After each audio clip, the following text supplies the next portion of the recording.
ತಲ್ಬಡಿ ತಲ್ಬಡಿ ತಲ್ಬಡಿ ತಲ್ಬಡಿ ತಲ್ಬಡಿ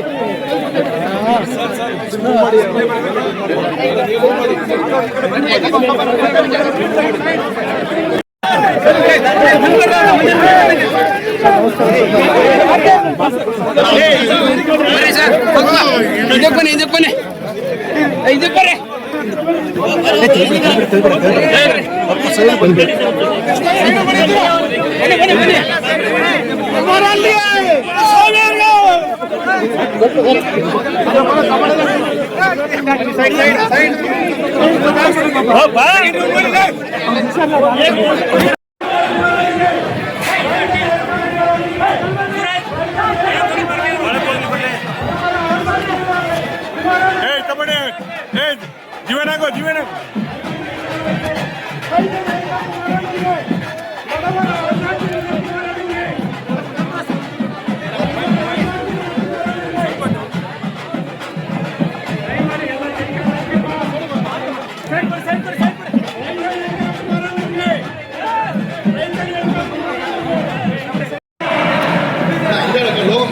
इन्हें पढ़ा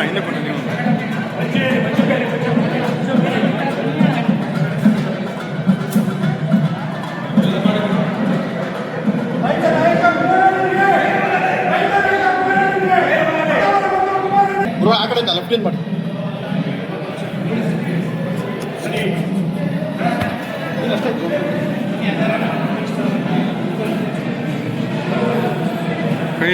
ಕೈ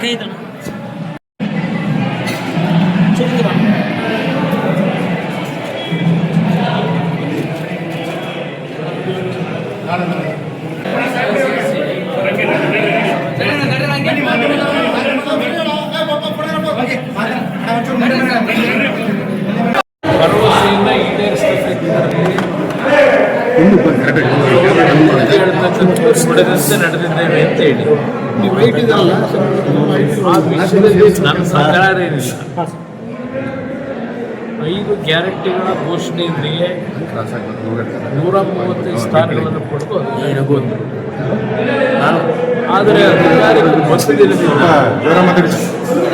ಗ್ಯಾರಂಟಿಯ ಯೋಜನೆಗಳ ಬಗ್ಗೆ ಚರ್ಚೆ ಮಾಡಿದ್ದು ಹೊರತುಪಡಿಸಿ ಅವರಿಂದ ಮತ್ತೆ ಯಾವುದೇ ನಾಡಿನ ಅಭಿವೃದ್ಧಿಗೆ ಪೂರಕವಂತ ಕಾರ್ಯಕ್ರಮಗಳನ್ನು ನಾವು ಕಾಣಲಿಲ್ಲ. ಇಲ್ಲಿ ಇತ್ತೀಚಿನ ದಿನಗಳಲ್ಲಿ ಅವರ ಪಕ್ಷದಲ್ಲಿರ್ತಕ್ಕಂಥ ಕೆಲವು ಹಿರಿಯ ನಾಯಕರು ದೇಶಪಾಂಡೆ ಈಗ ನಿನ್ನೆ ದಿನ ಉಪಮುಖ್ಯಮಂತ್ರಿಗಳು ಹೇಳಿದ್ದಾರೆ, ನಾವು ಗ್ಯಾರಂಟಿ ಸ್ಕೀಮ್ನಿಂದ ಹಲವಾರು ಯೋಜನೆಗಳನ್ನು ತರಲಿಕ್ಕಾಗ್ತಿಲ್ಲ, ಅದರ ಭಾರ ಏನು ಅನ್ನೋದು ಅರ್ಥ ಆಗ್ತಿದೆ ಅಂತಕ್ಕಂಥದ್ದು ಹೇಳಿದ್ದಾರೆ. ನಾನು ಅದನ್ನು ಸಹ ಭಾರ ಇದೆ ಅಂತಕ್ಕಂಥದ್ದು ಹೇಳಲ್ಲ. ಸರ್ಕಾರದಲ್ಲಿ ಒಂದು ಆಡಳಿತದ ಬಿಗಿ ನಿಲುವಿದ್ದರೆ ಈ ಕಾರ್ಯಕ್ರಮಗಳನ್ನು ಕೊಟ್ಟು ಸಹ ಒಳ್ಳೆಯ ಕಾರ್ಯಕ್ರಮಗಳನ್ನು ಅಭಿವೃದ್ಧಿ ಮಾಡಲಿಕ್ಕೆ ಅವಕಾಶಗಳಿದೆ. ಕರ್ನಾಟಕದಲ್ಲಿ ಈ ಸರ್ಕಾರ ಬಂದ ಮೇಲೆ ಯಾವ ಒಂದು ವಿಷಯಗಳಲ್ಲಿ ತೆರಿಗೆಯನ್ನು ಹೆಚ್ಚಿನ ರೀತಿಯಲ್ಲಿ ವಿಧಿಸ್ಕೊಂಡ್ಬಂದಿದ್ದಾರೆ. ಸರ್ಕಾರದ ಖಜಾನೆ ತುಂಬಿಸಲಿಕ್ಕೆ ಇದೇ ಜನತೆಯ ಮೇಲೆ ಯಾವ 5 ಗ್ಯಾರಂಟಿಯನ್ನು ಉಪಯೋಗ ಮಾಡ್ತಾ ಇದ್ದಾರೆ ಜನ, ಅದೇ ವರ್ಗದ ಜನರ ಮೇಲೇ ಹಲವಾರು ತೆರಿಗೆಗಳನ್ನು ಹಾಕಿ ಸರ್ಕಾರ ಮತ್ತೊಂದು ಕಡೆ ದೊಡ್ಡ ಮಟ್ಟದಲ್ಲಿ ಹಣ ಸಂಗ್ರಹ ಮಾಡಿದ್ದಾರೆ. ಆದರೆ ಈ ಬಂದಂಥ ಜನತೆಯ ತೆರಿಗೆ ಹಣವನ್ನು ಗುಣಾತ್ಮಕವಾದ ಕಾರ್ಯಕ್ರಮಗಳನ್ನು ತರಲಿಕ್ಕೆ ಮತ್ತು ಅಭಿವೃದ್ಧಿ ಪೂರ್ವಕ ಕಾರ್ಯಕ್ರಮಗಳಿಗೆ ಈ ಸರ್ಕಾರದಲ್ಲಿ ಒಂದು ಬದ್ಧತೆಯನ್ನು ನಾವೇನು ಕಾಣಲಿಲ್ಲ. ಅದರ ಪ್ರತಿಫಲ ಇವತ್ತು ಪರಿಸ್ಥಿತಿ ಬಂದಿದೆ. ಈಗ ವಿದ್ಯಾರ್ಥಿಗಳು ನಿನ್ನೆ ಧಾರವಾಡದಲ್ಲಿ ಒಂದು ದೊಡ್ಡ ಮಟ್ಟದಲ್ಲಿ 2 ದಿವಸದಿಂದ ರ್ಯಾಲಿ ಮಾಡ್ತಾ ಇದ್ದಾರೆ. ಸುಮಾರು 76,000 ಶಿಕ್ಷಣ ಕ್ಷೇತ್ರದಲ್ಲಿ ಹುದ್ದೆ ಖಾಲಿ ಇರ್ತಕ್ಕಂಥದ್ದು. ಈಗಿನ ನೀವು ಆರೋಗ್ಯ ಕ್ಷೇತ್ರ ಇರ್ಬೋದು, ಅರಣ್ಯ ಇಲಾಖೆ ಇರ್ಬೋದು, ಕೃಷಿ ಇಲಾಖೆ ಇರ್ಬೋದು, ಎಲ್ಲ ಇಲಾಖೆಗಳಲ್ಲೂ ಖಾಲಿ ಇದ್ದಾರೆ. ನೀವೇ ನೋಡ್ತೀರಿ, ಆಸ್ಪತ್ರೆಗಳಿಗೆ ಹೋದರೆ ಸಿಬ್ಬಂದಿಗಳ ಕೊರತೆ ಇರ್ತಕ್ಕಂಥದ್ದನ್ನು ನೀವು ಪ್ರತಿನಿತ್ಯ ತೋರಿಸ್ತಾ ಇದ್ದೀರಿ. ಈ ಸರ್ಕಾರದಲ್ಲಿ ಸುಮಾರು 2.5 ಲಕ್ಷಕ್ಕೂ ಹೆಚ್ಚಿನ ಒಂದು ಸರ್ಕಾರಿ ಉದ್ಯೋಗಗಳ ಖಾಲಿ ಇದ್ದರೂ ಬೇರೆ ಬೇರೆ ಸಬಬುಗಳ ಮೇಲೆ ಮುಂದೆ ತಳ್ತಾ ಇದ್ದಾರೆ. ಈಗ ಕ್ಯಾಬಿನೆಟ್ನಲ್ಲಿ ತೀರ್ಮಾನ ತಗೋತೀವಿ ಅಂತ ಈಗೇನೋ ಹೇಳ್ತಾ ಇದ್ದಾರೆ. ಅದು ಎಷ್ಟು ಮಟ್ಟಿಗೆ ಅದನ್ನು ಅನುಷ್ಠಾನ ತರ್ತಾರೆ ನನಗಂತೂ ಗೊತ್ತಿಲ್ಲ. ನೋಡೋಣ ಏನು ಮಾಡ್ತಾನೆ ಅಂತ. ಆದರೆ ಒಂದು ಸರ್ಕಾರದ ಜವಾಬ್ದಾರಿ ಉದ್ಯೋಗವನ್ನು ಕೊಡ್ತಕ್ಕಂಥದ್ದು. ಅವ್ರು ಹೇಳ್ಬೋದು, ಕೇಂದ್ರ ಸರ್ಕಾರದಲ್ಲೂ ಹೇಳಿದರು, ಅವರೇನು ಕೊಟ್ರ ಅಂತೆ. ಇಲ್ಲಿ ಪ್ರಶ್ನೆ, ಇದಕ್ಕೆ ಉತ್ತರ ಅವ್ರು ಕೊಡಲಿಲ್ಲ, ನಾವು ಕೊಡಲ್ಲ ಅನ್ನೋದಲ್ಲ. ಇವತ್ತು ಚುನಾವಣೆ ಸಂದರ್ಭದಲ್ಲಿ ಇವರು ಏನೇನೋ ಜನಗಳಿಗೆ ಮಾತು ಕೊಟ್ಟಿದ್ದಾರೆ. ಅದರಲ್ಲೂ ವಿಶೇಷವಾಗಿ ಯುವಕರಿಗೆ ಉದ್ಯೋಗ ಕೊಡ್ತಕ್ಕಂಥದ್ದು ಸರ್ಕಾರದ ಜವಾಬ್ದಾರಿ ಇದೆ. ಅದರಲ್ಲೂ ಸಹ ಕಳೆದ 2.5 ವರ್ಷ ಮುಂಚೆಯ ಒಂದು ಹಂಚಿಕೆ ವಿಷಯದಲ್ಲಿ ಸಮಯವನ್ನು ಏನು ವ್ಯರ್ಥ ಮಾಡ್ಕೊಂಡಿದ್ದಾರೆ. ಈಗಲಾದರೂ ಸರಿಪಡಿಸ್ಕೊಳ್ಳಿ ಅಂತಕ್ಕಂಥ ಹೇಳಿ. ಸರ್, ಹಿಂದಿನ ಸರ್ಕಾರದ ಪಾಪದ ಕೂಸಿದವರು ಅಪಾಯಿಂಟ್ ಮಾಡ್ಕೊಳ್ಳಿಲ್ಲ ಅಂತ ಪ್ರಿಯಾಂಕ್ ಖರ್ಗೆ ಅವರು ಹೇಳ್ತಾರೆ. ಹಿಂದಿನ ಸರ್ಕಾರದ ಪಾಪ ಸ್ಫೂರ್ತಿಯ ಬಗ್ಗೆ ಚರ್ಚೆ ಮಾಡೋಣ. ಆ ಪಾಪದ ಕೂಸಿದೆ ಅಂತಲೇ ನೀವು 235 ಸೀಟ್ ಕೊಟ್ಟಿದ್ದಲ್ವ? ನೀವು ಯಾಕೆ ಪಾಪದ ಕೆಲಸನೇ ಮಾಡ್ತಾ ಇದ್ದೀರಿ? ನೀವು ಇನ್ನೊಂದು ಡಬಲ್ ಇದರಲ್ಲಿ ಹೊರಟಿದ್ದೀರಿ ಪಾಪದ ಕೂಸು ಆಗ್ತಕ್ಕಂಥದ್ದಕ್ಕೆ. ಅದರಿಂದ ಅವ್ರ ಮೇಲೆ ಹೇಳ್ಕೊಂಡು ಕೂರೋದ್ರಿಂದ ಏನು ನಿಮಗೆ ಉಪಯೋಗ ಬರೋಲ್ಲ.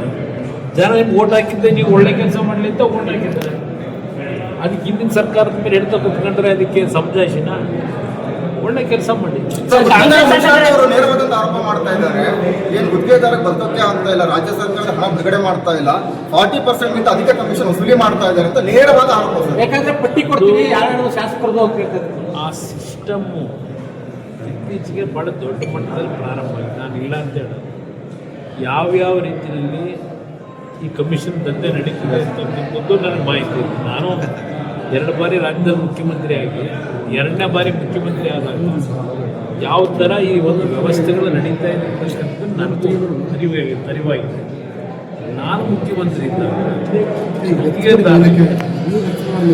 ಪ್ರತಿ ತಿಂಗಳು 30-31 ತಾರೀಕು ಹಣ ಬಿಡುಗಡೆ ಮಾಡ್ತಕ್ಕಂಥ ವ್ಯವಸ್ಥೆ ನಾನಿದ್ದಂಥ 2005, 6, 7ರಲ್ಲಿ ಮುಖ್ಯಮಂತ್ರಿ ಏನಿದ್ದೆ ಮತ್ತು 18ರಲ್ಲಿ ಏನಿದ್ದೆ, ನನ್ನ ಕಾಲದಲ್ಲಿ ಯಾವುದೇ ಒಬ್ಬ ಗುತ್ತಿಗೆದಾರರು ನಮಗೆ ಹಣ ಬಿಡುಗಡೆ ಆಗಲಿಲ್ಲ, ಇವತ್ತು ಕಮಿಷನ್ ಕೇಳ್ತಾ ಇದ್ದಾರೆ, ಹಣ ಬಿಡುಗಡೆ ಮಾಡಲಿಕ್ಕೆ ಅಂತಕ್ಕಂಥ ಸದ್ಯ ನನ್ನ ಸರ್ಕಾರದಲ್ಲಿ ಹೇಳಿಲ್ಲ ಯಾರು.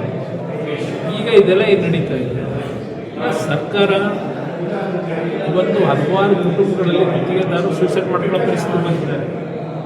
ಮಕ್ಕಳ ಒಡವೆ ಇಲ್ಲ ಬ್ಯಾಂಕ್ಗಳಲ್ಲಿಟ್ಟು ಸಾಲ ಮಾಡಿ ಕೆಲಸ ಮಾಡಿ ಇವತ್ತು ಅವ್ರು ಯಾರು ಒಂದು ಸಣ್ಣ ಕೆಲಸ ಮತ್ತೆ ಮಾಡೋ ಪರಿಸ್ಥಿತಿ ಇಲ್ಲ. ಈಗಾಗಲೇ 2 ವರ್ಷದಿಂದ ಕಾಂಗ್ರೆಸ್ ಸರ್ಕಾರ ಆಡಳಿತಕ್ಕೆ ಬರಬೇಕಾದ್ರೆ ಹಿಂದಿನ ಸರ್ಕಾರದಲ್ಲಿ ಕಮಿಷನ್ನು ಅಂತ ಹೇಳಿ ದೊಡ್ಡ ದೊಡ್ಡ ಪಬ್ಲಿಸಿಟಿ ಮಾಡ್ಕೊಂಡೇ ಬಂದರು. ಇವರಿಗೆ 40% ಕಮಿಷನ್ ತಗೋತಾರೆ ಅಂತ ಹೇಳ್ತಾರೆ.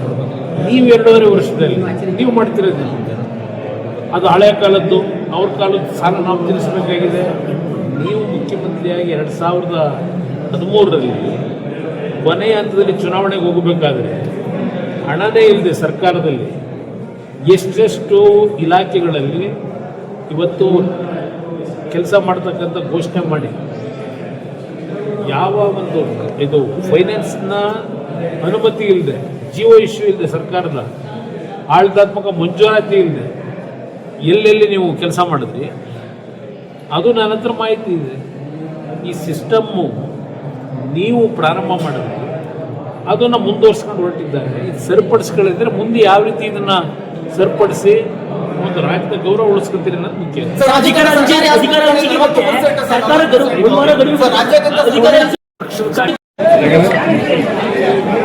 ಇವತ್ತಿನ ದಿನ ನಮ್ಮ ಗ್ರಾಮದಲ್ಲಿ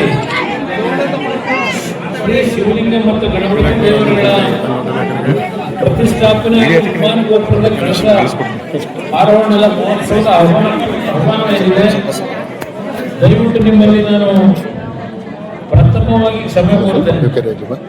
ಕಾರ್ಯಕ್ರಮ ಪರಮಪೂಜ್ಯ ಸ್ವಾಮೀಜಿಯವರ ನೇತೃತ್ವದಲ್ಲಿ ನಾಳೆ ದಿನ ಇದೆ. ಆದರೆ ನಾಳೆ ನಾನು ಬಿಜಾಪುರದಲ್ಲಿ ಒಂದು ಸಭೆಯಲ್ಲಿ ಭಾಗವಹಿಸಬೇಕಾದಂಥ ಹಿನ್ನೆಲೆಯಲ್ಲಿ ನಮ್ಮ ಬರಲೇಬೇಕು. ನಮ್ಮ ಗುಂಡ್ಲುಪೇಟೆ ತಾಲೂಕಿನಲ್ಲಿ ಕೊನೆಯ ಗ್ರಾಮ ಇದು. ತಮ್ಮ ಒಂದು ಕಾರ್ಯಕ್ರಮಕ್ಕೆ ಹಿಂದಿನ ದಿವಸದಾದರೂ ಬಂದು ಹೋಗಬೇಕು ಅಂತೇಳಿ ಅವರ ಒಂದು ಆಹ್ವಾನ ನೀಡಿದರು. ಮಂಜು ಅವರು ರೈತ ಪರವಾಗಿ ಹೋರಾಟ ಮಾಡಿರ್ತಕ್ಕಂಥದ್ದು ಅವರ ಒಂದು ಇಂದಿನ ಬೆಳವಣಿಗೆ ನೋಡಿದ್ದೆ ನಾನು. ಇವತ್ತು ನಮ್ಮ ಹನ್ನೂರು ಕ್ಷೇತ್ರದ ಶಾಸಕರು ಮಂಜುನಾಥ್ ಅವರು, ಮಾಜಿ ಶಾಸಕರಾಗಿರ್ತಕ್ಕಂಥ ಬಾಲರಾಜು, ನಮ್ಮ ಗಣೇಶ್ ಅವರು ಸಹ ಬಂದಿದ್ದಾರೆ. ಗಣೇಶ್ ಅವರು ನಾವು ರಾಜಕೀಯವಾಗಿ ಬೇರೆ ಇರುವುದಾದರೆ ನನ್ನ ಸಂಬಂಧ ಮಹದೇವ್ ಪ್ರಸಾದ್ ಅವರು ಬದುಕಿದ್ದಾಗ ಅವ್ರಿಗೂ ನನಗೂ ಆತ್ಮೀಯವಾದ ಸಂಬಂಧ ಇದೆ. ಜನತಾ ಪರಿವಾರದಲ್ಲೇ ಇದ್ದಂಥವ್ರು, ಜನತಾ ಪರಿವಾರದಲ್ಲೇ ನಮ್ಮ ಜೊತೆಯಲ್ಲೇ ಕೆಲಸ ಏನು ಮಾಡಿದ್ರು. ನಾನು ಆಕಸ್ಮಿಕವಾಗಿ ಮುಖ್ಯಮಂತ್ರಿ ಆದಾಗ ನನ್ನ ಮಂತ್ರಿಮಂಡಲದಲ್ಲೂ ನಮ್ಮ ಮಂಜುನಾಥ್ ಪ್ರಸಾದ್ ಮಂತ್ರಿಗಳಿದ್ದರು. ಇವತ್ತು ನಮ್ಮ ಬಾಲರಾಜ್ ಅವರಿದ್ದಾರೆ, ಅಂದಾನಿ ಅವರು ಬಂದಿದ್ದಾರೆ ಬಡವಳ್ಳಿಯಿಂದ. ಅವ್ರ ಜೊತೆಯಲ್ಲಿ ಏನು ಬಂದಿದ್ದೇನೆ. ನಿಮ್ಮ ಪ್ರೀತಿ ವಿಶ್ವಾಸಕ್ಕೆ ನಾನು ಅತ್ಯಂತ ಕೃತಜ್ಞತೆಯನ್ನು ನಿಮ್ಮೆಲ್ಲರಿಗೂ ಸಲ್ಲಿಸ್ಲಿಕ್ಕೆ ಬಯಸ್ತೇನೆ. ಒಂದು ನಾನು ನಿಮ್ಮಲ್ಲಿ ಹೇಳ್ತಕ್ಕಂಥದ್ದು, ಇವತ್ತು ರಾಜ್ಯ ಯಾವ ರೀತಿ ನಾನು ನೋಡ್ತಾ ಇದ್ದೀರಿ, ಒಂದು ಒಳ್ಳೆಯ ಸರ್ಕಾರವನ್ನ, ಒಳ್ಳೆಯ ಪ್ರತಿನಿಧಿಗಳನ್ನ ತರತಕ್ಕಂಥದ್ದು ನಿಮ್ಮಗಳ ಜವಾಬ್ದಾರಿ ಇದೆ. ನಾನಿಲ್ಲಿ ರಾಜಕೀಯ ಇವತ್ತು ಧಾರ್ಮಿಕ ಕಾರ್ಯಕ್ರಮ ಇದು ಮಾತನಾಡಲಿಕ್ಕೆ ಹೋಗಿಲ್ಲ. ಆದರೆ ಗುಂಡ್ಲುಪೇಟೆಯ ಮಹಾಜನತೆಗೆ ಮತ್ತು ಅದರಲ್ಲೂ ಕಡಬೂರಿನ ಗ್ರಾಮದಲ್ಲಿ ಇವತ್ತು ನಮಗೆಲ್ಲರ ಆರಾಧ್ಯ ದೈವ ಶಿವನ ಒಂದು ದೇವಸ್ಥಾನ, ಗಣಪತಿ ದೇವಸ್ಥಾನವನ್ನ ತಾವೆಲ್ಲ ನಿರ್ಮಾಣ ಏನು ಮಾಡಿದ್ದೀರಿ, ಆ ಭಗವಂತನ ಆಶೀರ್ವಾದ ನಿಮ್ಮ ಕುಟುಂಬಗಳ ಮೇಲೆ ಇರಲಿ.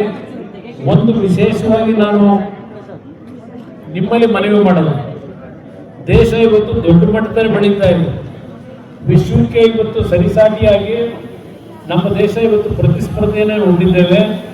ಮುಂದಿನ ದಿನಗಳಲ್ಲಿ ನಮ್ಮ ದೇಶ ವಿಶ್ವದಲ್ಲೇ ಆರ್ಥಿಕವಾಗಿ 3ನೇ ಸ್ಥಾನಕ್ಕೆ ಬರತಕ್ಕಂಥ ಒಂದು ದಾಖಲೆಯನ್ನು ಒಂದು ಕಡೆ ಇಡ್ತಾ ಇದ್ದೇವೆ. ಒಂದು ಕಡೆ ದೇಶ ಬಹಳ ದೊಡ್ಡ ಮಟ್ಟದಲ್ಲಿ ಪ್ರಗತಿಯನ್ನು ಕಾಣ್ತಾ ಇದ್ದೇವೆ. ಮತ್ತೊಂದು ಕಡೆ ನಮ್ಮ ಹಳ್ಳಿಯ ಸಂಸ್ಕೃತಿಗಳೇನಿತ್ತು, ನಾವು ಚಿಕ್ಕ ಮಕ್ಕಳಲ್ಲಿ ಇದ್ದಾಗ ಇದ್ದಂಥ ಸಂಸ್ಕೃತಿಗಳು ಕೆಲವು ಹಳ್ಳಿನಲ್ಲಿ ಈಗಲೂ ಇದೆ. ಆದರೆ ಇತ್ತೀಚೆಗೆ ಬೆಳಗ್ಗೆ ಎದ್ದು ನಾವು ಏನಾದರೂ ಒಂದು ಟಿವಿನ ಹಾಕಿದ್ರೆ, ಪತ್ರಿಕೆಗಳನ್ನು ತೆಗೆದ್ರೆ ಹಲವಾರು ಕುಟುಂಬಗಳಲ್ಲಿರ್ತಕ್ಕಂಥ ಸಾವು ನೋವುಗಳು, ಆ ಒಂದು ಜನ್ಮ ಕೊಟ್ಟಂಥ ತಂದೆ ತಾಯಂದಿರು ಹಲವಾರು ರೀತಿಯ ಸಾವು ನೋವುಗಳನ್ನು ಕಾಣ್ತಾರೆ. ಮಕ್ಕಳೇ ತಂದೆನ ಸಾಯಿಸ್ತಕ್ಕಂಥದ್ದು, ತಂದೆನೇ ಮಗನ ಸಾಯಿಸ್ತಕ್ಕಂಥದ್ದು, ಹಲವಾರು ರೀತಿಯ ಈ ರೀತಿಯ ಒಂದು ವಾತಾವರಣ ನಾವೇನು ಕಾಣ್ತಾ ಇದ್ದೇವೆ. ಇವತ್ತು ಏನು ಶಿವನ ದೇವಸ್ಥಾನ ಕಟ್ಟಿದ್ದೀರಿ, ನಮ್ಮ ಒಂದು ಪ್ರಗತಿ ಒಂದು ಕಡೆ ಇದ್ದರೆ ಇನ್ನೊಂದು ಕಡೆ ನಮ್ಮ ಸಂಸ್ಕೃತಿ ಹಾಳು ಮಾಡ್ಕೊತಾ ಇದ್ದೇವೆ. ದಯವಿಟ್ಟು ನಿಮ್ಮಲ್ಲಿ ನನ್ನ ತಂದೆ ತಾಯಿಗಳಲ್ಲಿ, ಸಹೋದರ ಸಹೋದರಿಯಲ್ಲಿ ಮನವಿ ಮಾಡ್ತಕ್ಕಂಥದ್ದು, ನಮ್ಮ ಹಳೆಯ ದಿನದಲ್ಲಿ ಯಾವೊಂದು ಸುಖ ಶಾಂತಿ ನೆಮ್ಮದಿಯಿಂದ ಇತ್ತು. ಅವತ್ತು ವಿದ್ಯುತ್ ಶಕ್ತಿ ಇರಲಿಲ್ಲ, ರಸ್ತೆ ಇರಲಿಲ್ಲ, ಕುಡಿಯೋ ನೀರಿನ ಸಮಸ್ಯೆ ಇವೆಲ್ಲ ಇದ್ದಾಗಲೂ ನಮ್ಮ ಹಳ್ಳಿಗಳಲ್ಲಿ ನೆಮ್ಮದಿಯಿಂದ ಜನ ಬದುಕ್ತಾ ಇದ್ರು. ಆದರೆ ಇವತ್ತು ಎಲ್ಲ ರೀತಿಯ ಸೌಕರ್ಯಗಳು ದೊರಕ್ತಾ ಇದೆ. ಆದರೆ ಇವತ್ತು ನಮ್ಮ ಮನುಷ್ಯನಿಗೆ ಬೇಕಾಗಿರ್ತಕ್ಕಂಥ ತಾಯಿ ವೃತ್ತಿಯ ಮಾನವೀಯ ಮೌಲ್ಯಗಳು ಇವತ್ತೇನು ಹಾಳಾಗ್ತಾ ಇದೆ. ಕೈ ಜೋಡಿಸಿ ಮನವಿ ಮಾಡ್ತಕ್ಕಂಥದ್ದು, ಯಾವುದೇ ರೀತಿಯ ಅಹಿತಕರ ಘಟನೆಗಳಿಗೆ ಯಾವುದೇ ರೀತಿಯ ಒಂದು ಪ್ರೋತ್ಸಾಹವನ್ನ ತಾವು ಕೊಡಬಾರದು. ನಮ್ಮ ಕುಟುಂಬಗಳಲ್ಲಿ ಹಿಂದೆ ಇದ್ದಂಥ ಒಂದು ಅನ್ಯೋನ್ಯ ಮನೋಭಾವ, ಒಂದು ಬಾಂಧವ್ಯ ಇತ್ತು. ಎಲ್ಲ ಒಟ್ಟಿಗೆ ಊಟ ಮಾಡ್ತಾ ಇದ್ರು. ರಾತ್ರಿ 6 ಗಂಟೆಗೆ ಊಟ ಮಾಡಿ ಮಲಗ್ತಾ ಇದ್ದ ದಿನಗಳಿತ್ತು. ಈಗ 12 ಗಂಟೆ 1 ಗಂಟೆ ಆದ್ರೂ ಟಿವಿ ನೋಡ್ಕೊಂಡು ಮತ್ತೇನೋ ಮಾಡ್ಕೊಂಡು ನಮ್ಮ ಮನಸ್ಸನ್ನು ಬೇರೆ ಬೇರೆ ಕಡೆಗೆ ಹೋಗ್ತಕ್ಕಂಥ ವಾತಾವರಣ ಏನಿದೆ. ನಿಮ್ಮನ್ನು ಮನವಿ ಮಾಡ್ತಾರೆ, ಯಾವ ತಂದೆ ಜನ್ಮ ಕೊಟ್ಟಂಥ ತಂದೆ ತಾಯಿದ್ರು ಮಕ್ಕಳ ಭವಿಷ್ಯ ಉತ್ತಮವಾಗಿರಬೇಕು ಅಂತ ಆಸೆ ಪಡ್ತಾರೆ. ಆ ರೀತಿಯಲ್ಲಿ ತಂದೆ ತಾಯಂದಿರಿಗೂ ನಾವು ಗೌರವ ಕೊಟ್ಟು ಇವತ್ತು ಮಕ್ಕಳ ಬಗ್ಗೆ ತಂದೆ ತಾಯಂದಿರಿಗೂ ಒಂದು ಪ್ರೀತಿ ಏನು ಕೊಡ್ತಾರೆ ಚಿಕ್ಕಂದಿನಿಂದ, ಅದೆಲ್ಲ ಉಳಿಯತಕ್ಕಂಥ ರೀತಿಯಲ್ಲಿ ನಮ್ಮ ಹಳೆಯ ಕಾಲದ ಸಂಸ್ಕೃತಿಗಳನ್ನು ಉಳಿಸ್ತಕ್ಕಂಥ ರೀತಿಯಲ್ಲಿ ನಮ್ಮ ಒಂದು ಸಂಸ್ಕೃತಿಯನ್ನು ಬೆಳೆಸ್ಕೊಳ್ತಕ್ಕಂಥ ಅನಿವಾರ್ಯತೆ ಏನಿದೆ ತಮ್ಮೆಲ್ಲರಲ್ಲಿ ನಾವು ಒಂದೇ ಕೇಳೋದು. ಅನ್ಯೋನ್ಯತೆ, ಅಕ್ಕಪಕ್ಕದ ಕುಟುಂಬಗಳ ಸಮಸ್ಯೆಗಳಿದ್ದಾಗ ಅವರು ನಮ್ಮವರು ಅಂತಕ್ಕಂಥ ರೀತಿಯ ಒಂದು ಭಾವನೆಗಳಿಂದ ಎಲ್ಲರೂ ಒಂದು ಊರಿನಲ್ಲಿ ತುಂಬ ಒಂದು ಒಳ್ಳೆಯ ರೀತಿಯಲ್ಲಿ ಬಾಂಧವ್ಯ ಬೆಳೆಸ್ಕೊಂಡು ಬದುಕಬೇಕು ಅಂತಕ್ಕಂಥದ್ದು ನಿಮ್ಮನ್ನು ಮನವಿ ಮಾಡ್ತೇನೆ. ಯಾಕೆಂದರೆ ಇತ್ತೀಚಿನ ದಿನಗಳ ಘಟನೆಗಳನ್ನು ನೋಡಿದಾಗ ಮನಸ್ಸಿನ ಮೇಲೆ ಬಹಳ ನೋವಾಗ್ತದೆ. ಈ ಒಂದು ಪ್ರಗತಿ ನಮಗೆ ಬೇಕಿದ್ದ, ನಮ್ಮ ಹಿಂದಿನ ಸಂಸ್ಕೃತಿನ ಮುಂದುವರೆದು ಚೆನ್ನಾಗಿದ್ದೇನಪ್ಪ ಅಂತಕ್ಕಂಥ